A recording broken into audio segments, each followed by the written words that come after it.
O Senhor recompensará os fiéis, visto que os filhos de Jonadab, filho de Recabe, guardaram o mandamento de seu pai que lhes ordenara. Mas este povo não me obedeceu, por isso assim diz o Senhor, o Deus dos exércitos, o Deus de Israel. Eis que trarei sobre Judá e sobre todos os moradores de Jerusalém todo o mal que falei contra eles, pois lhes tenho falado e não me obedeceram. Clamei a eles e não responderam. A casa dos recabitas, disse Jeremias, assim diz o Senhor dos exércitos, o Deus de Israel. Pois que obedecestes ao mandamento de Jonadab, vosso pai, e guardastes todos os seus preceitos, e tudo fizestes segundo vos ordenou, por isso assim diz o Senhor dos exércitos, o Deus de Israel, nunca faltará homem a Jonadab, filho de Recabe, que esteja na minha presença. Jeremias 35, 16 a 19. Fomos chamados a andar em fidelidade. O capítulo 35 de Jeremias traz um sermão vivo de Deus, pregado através da instrumentalidade do seu profeta, para ilustrar seu ensino a esse respeito. Aqui vimos o Senhor dando uma ordem estranha ao seu profeta. O Senhor ordena a Jeremias convocar os recabitas, por isso é interessante ler todo o capítulo. Eles formavam um clã de nômades, descendentes dos queneus, da família do sogro de Moisés. Esse povo juntou-se ao povo de Israel na travessia do deserto por mais de 2 séculos. Eles eram descendentes de Jonadab, filho de Recabe. Jeremias os convida a irem a uma das câmaras do templo e ali lhes oferece vinho. Acontece que os recabitas receberam uma ordem 300 anos atrás de seu antepassado Jonadab, filho de Recabe.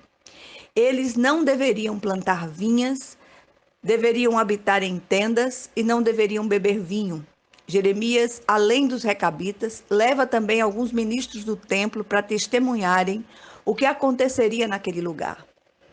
O povo de Deus estava prestes a receber uma das mais preciosas lições de sua vida sobre a fidelidade.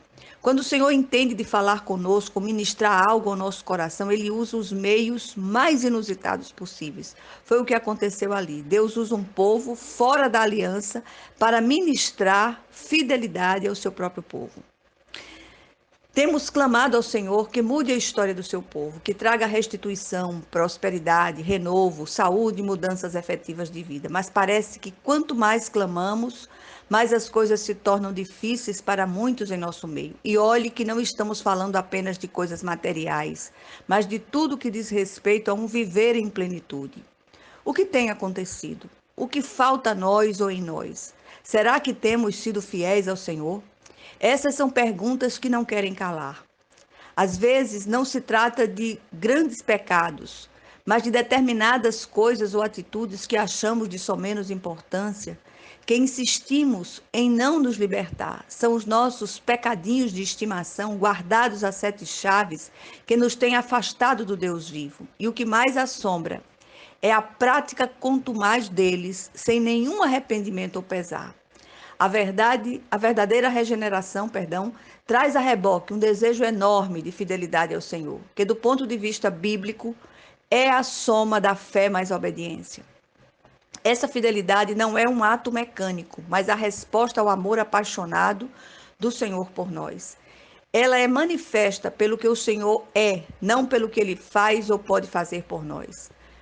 Ao mesmo tempo, quanto mais nos aproximamos do dia do arrebatamento, mais se faz necessário passarmos por uma grande transformação em nossa natureza, nosso caráter, nossas ações e atitudes. Pessoalmente, acho que é isso que tem acontecido conosco. Jesus está preparando a noiva para subir.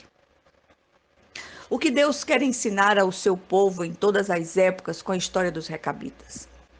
O contraste entre a fidelidade a preceitos humanos e a infidelidade a preceitos divinos. O Senhor está constantemente nos dando oportunidades de rever as nossas atitudes e posturas. O Senhor disciplinará os fiéis vigorosamente e Deus recompensará os fiéis. Deus quer, num exemplo prático, mostrar ao seu povo a fidelidade dos recabitas a um simples preceito humano. O que está em discussão aqui não é a moralidade daquele povo. Se era ou não lícito beber vinho, se era ou não lícito morar em casas de pedra, se era ou não lícito plantar vinhas. O Senhor quer mostrar aqui a disposição deles para acatar as ordens do seu pai Jonadab. Se o mandamento humano pode ser guardado em fidelidade por mais de 2 séculos, por que Israel e Judá não obedeciam aos preceitos de Deus, do Deus Todo-Poderoso, constantemente ministrados pelos seus santos profetas? O Senhor tem falado conosco de todas as formas, usa os meios mais absurdos que se possa imaginar. Até uma jumenta ele já usou quando precisou ministrar a um homem insensato. Muitos males têm assolado o povo de Deus. Coincidência? Não. Desobediência, infidelidade. Leis espirituais têm sido infringidas. Quando isto acontece, pagamos um alto preço, sofremos as consequências. Quantas mentiras no meio do povo de Deus. Deus não trabalha na ilegalidade. O mentiroso é filho do diabo. Palavra forte, mas é real. Um pregador conhecido costuma dizer que a misericórdia de Deus aumentou, pois se o Senhor agisse como nos dias de Ananias e Safira, as nossas igrejas precisariam ter cemitérios nos seus porões. O Senhor honrou a fidelidade, mesmo sendo meramente humana, daquele povo. Jamais faltaria homem da linhagem de Jonadab na presença do Senhor. Se o Senhor honrou aquele tipo de fidelidade, o que não fará com aqueles que lhe obedecem? Se o povo de Deus tivesse em sua caminhada a disciplina dos atletas em suas práticas esportivas, a igreja pulsaria com renovada vitalidade.